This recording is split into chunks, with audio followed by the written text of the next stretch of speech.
do intro music. Really check that right. Yeah.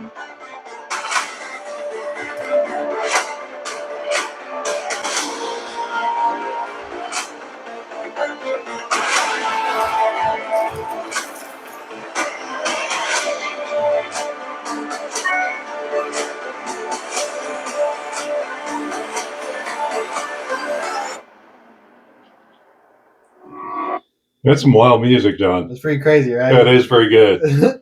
What's up, everybody? Welcome to J&J Podcast, episode 4, 5, 22. 22. I don't know. We're back. We appreciate your patience. What's up, John? How you doing, man? Well, let me just say this. I'm sorry for telling you that we're going to be coming to you every week.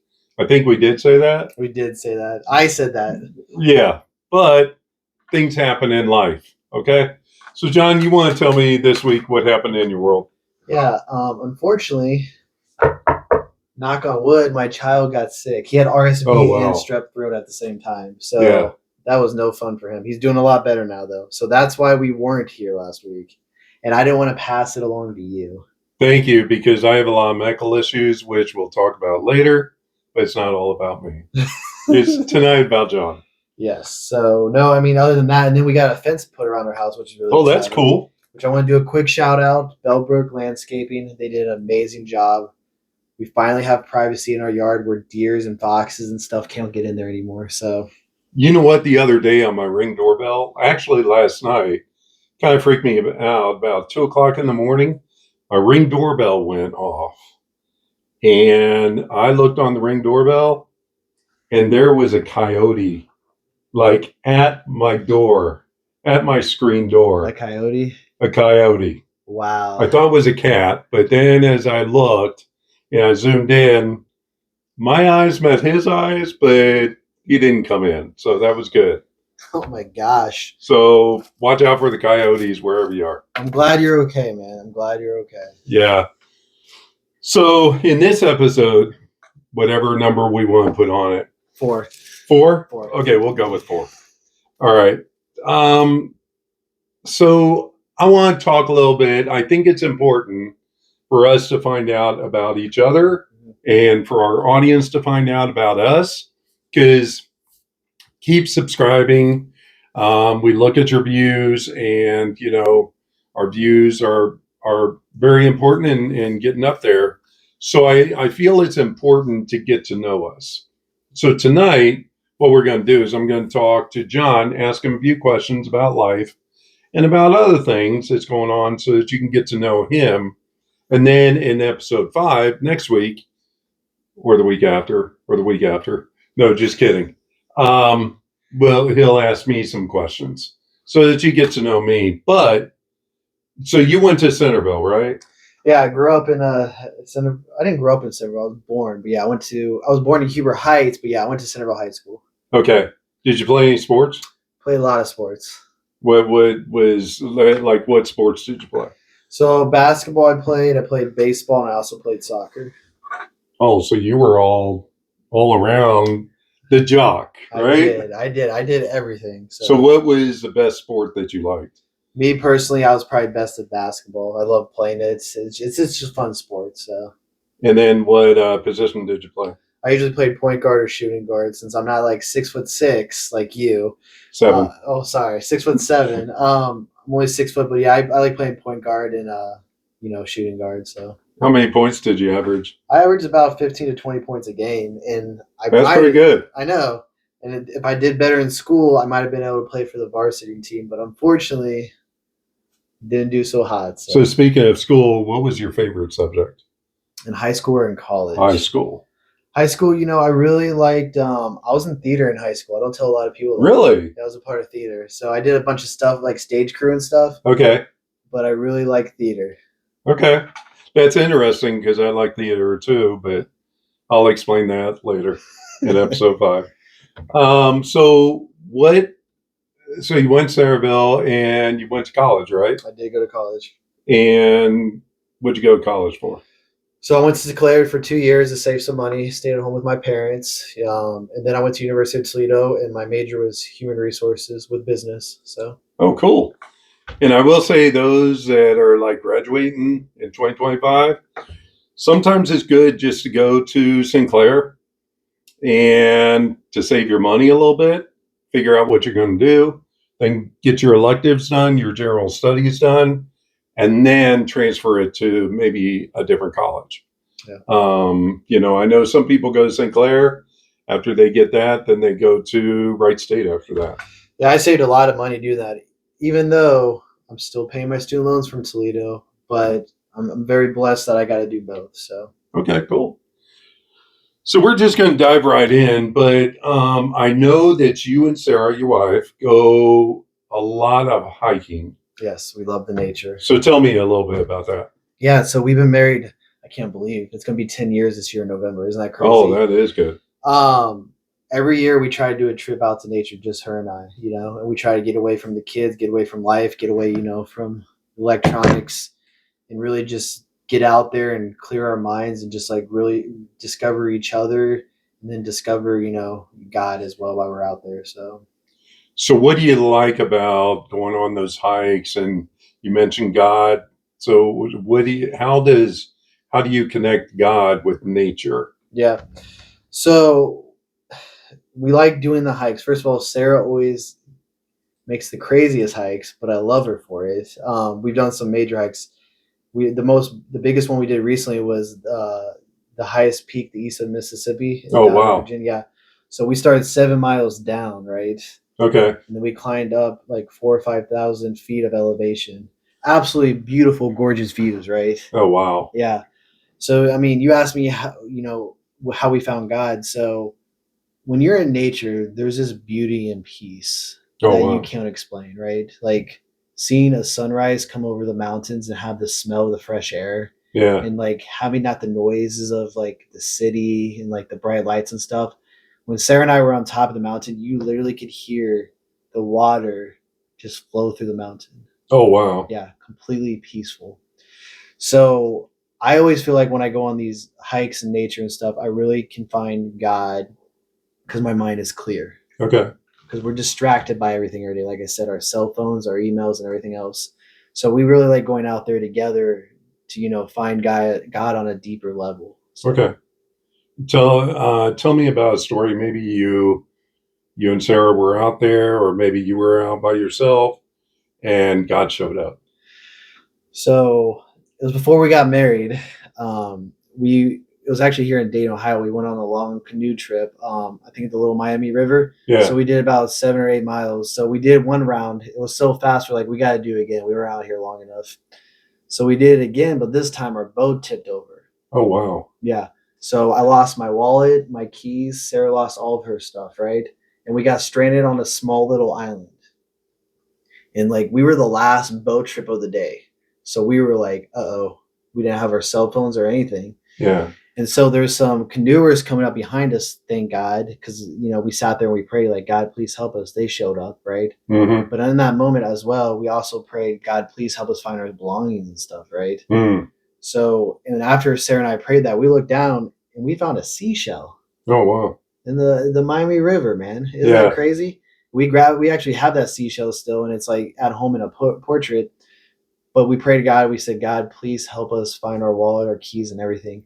About 2 miles up the river, John, on the riverbank, trapped between two small branches, was our bag of everything. Oh my gosh. Right?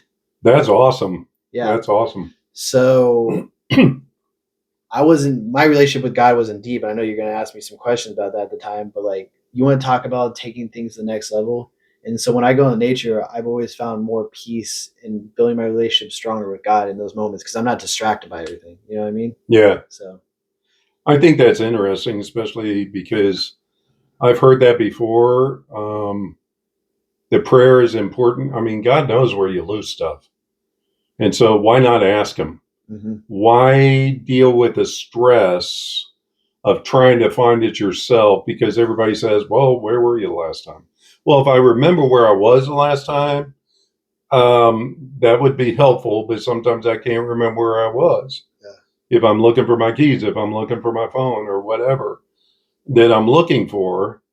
But God knows where it is. God knows where you left it. So, which I can talk more about that of stories, of multiple stories of where God showed up after you prayed about something. So I think it's important, to have a relationship with God, and you talked a little bit about that. How did your relationship with God begin, and what is your story? Yeah, absolutely. Just real quick side note though, when we got done with that trip, it was like the second time I met her family, right? So I showed up to this barbecue with one shoe on, clothes completely dripping wet, and they all laughed, and it was a great time. So I was like telling that story. So, and you asked me how did my relationship with God begin, and what's my story. So that's a big question, right? I grew up Catholic. Okay. I'm not afraid to say that. I'm very blessed by my parents raising me in the Catholic Church. There's always this Catholic guilt. People know if you're Catholic out there and you grew up Catholic, there's this Catholic guilt that you have your entire life. But I'm very blessed that my mom and dad raised me in the Catholic Church, because I don't think I would have never understood how to begin a relationship with God, right? Um, so my youth, I went to the Catholic school, K-8, grade school here in Centerville, Incarnation. And then I went to Centerville High School, and then I went to, Sinclair and Toledo. Kind of lost my relationship with God though, in those teenage years. Oh yeah. Your early 20s, you're kind of rebellious, you're out there partying, you're doing a lot of things you probably don't want to tell your parents you're doing, but and not everyone does that, by the way. But a lot of that, my 20s, I was doing that stuff, and I lost a big relationship with God in that moment, right? And I actually hit a really dark point in college where I was drinking way too much and I was partying way too much, right? Yeah. And then I had this individual come to me one day just out of the blue, and I didn't even pray to God about this. He came to me, he's like, "Hey man, I don't know you, but I think you should come to this Bible study with us." And I was like, "What? I don't even know you, man." And he's like, "Yeah, I think you should come check this Bible study. I think it'd be really beneficial." So I said, "Okay, let's go try it out." And great group of guys, and we built a great relationship with each other at the time. And I actually keep in touch with them still to this day. But from that moment on, I actually stopped drinking alcohol, right? I might have had a drink here or there, but I really kind of put it on the side. It really put my path forward to make sure my relationship with God was what it used to be. But I still didn't understand at that age what it meant to have a relationship with God, right? Yeah. So I met my wife Sarah a couple of years down the road, and she really taught me about like actually reading the Bible, the importance of reading the Bible, and actually sitting there and talking with God. That's going back to the nature stuff, right? Right. Going out to nature, clean your mind, and actually sitting there and talking to God. Oh, wow. And you might ask me, John, how do you talk to God, right? I'm like, you just sit there and you talk to God. Right. And he might throw a Bible verse at your mind. A simple one, John 3:16. I'm just using that as an example.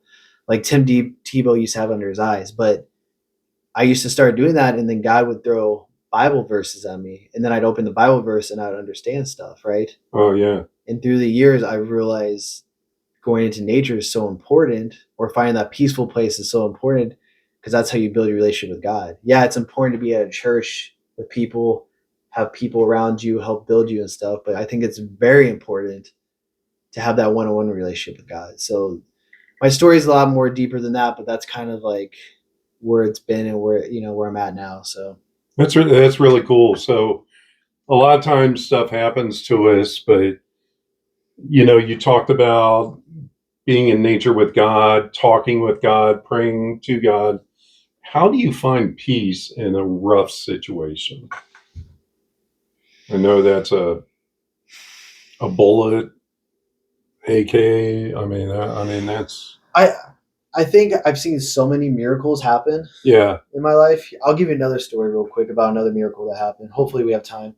My son Levi, when he was in Sarah's womb, at 13 weeks, we got an ultrasound. They told us he had a 5% chance of survival, right? Oh, yeah. Like something was wrong with his bladder, it was enlarged. They're like, there's no way he's going to survive 5%. Like, we might have to do neonatal surgery. And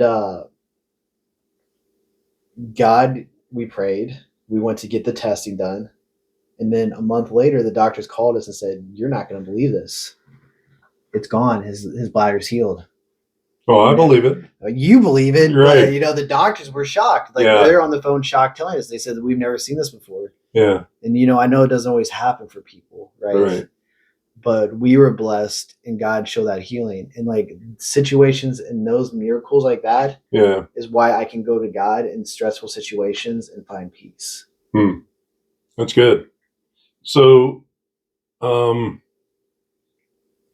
lot of times in life, you know, some people, counselors tell you to do brain dumps and to get rid of stuff, but helping others is very important. And what is important to you, or how important is it to you to help others? Yeah, it's huge. It's going back to our people pleasing thing, right? Right. Yeah, that's right. Our first 5 podcasts? 4? I'm just kidding. Our first 3 or 4 podcasts. I find it very important for me is to help others because I like to see others succeed. Yeah. Right. I don't need the accolades or the pat on my back. I like seeing others succeed. Like you asking me all these questions, and I hate making about me, but I know it's important for people to know who they are, right? Right. So me helping others is very important. That's why I love working with the youth. That's why I love being a leader in my company. I like watching people grow. Yeah. So speaking of your company, I know that you worked on a presentation for schools and stuff. Tell me a little bit about that. Yeah, I'm working with a couple other individuals right now. We're building an internship program for local schools, right? That's cool. So we're helping these younger individuals who might not go to college. Yeah. And really give back to the community to teach them how to resume write, right? Yeah. To do proper interview skills, how to make proper eye contact, how to apply for jobs correctly, you know, really trying to get them prepared for the workforce because there's so many different amazing opportunities out there. Everyone assumes that they need to go to college. I believe in higher education, right? Okay. But a lot of these individuals don't know how to get prepared for the workforce. They assume they have to go work in fast food, and there's nothing wrong with that, right? Right. I worked in fast food. But there's a lot of amazing opportunities, and that's what this internship program is going to do, right? We're going to help build these students up to when they leave high school and they don't go to college, they know how to get prepared right into the workforce. And another thing about the thing is we're going to have an unpaid internship within where they get to sit down with leaders as well. Oh, and those leaders are going to help them grow, whether it's in human resources, IT, accounting. You know, we're going to sit there with our leader. My bad. They're going to sit there with our leaders and they're going to help them grow too. And if they do an amazing job through all that, there might be a paid internship afterwards. We believe giving back to the community. You know what I mean? And I think sometimes a community needs to grow and you need to show these students what could be potential within their community. But I don't think there's anything wrong with escaping, right? Yeah. We've all done it. So. Right. And I can remember, and you'll hear a little bit more about this, is I can remember that I think when I worked for you, I went to a couple of schools and actually did interviews with some of the students, like the juniors and seniors, and really did some mock interviews with them, which prepared them a lot for either college or being in front of people. Because a lot of times, you know, some of these kids are just like put over there and they're kind of like, I don't know how to dress. I don't know how to look. I don't know what kind of questions or how to answer those questions. So that I come confident or I look confident in the interview to get the job that they want.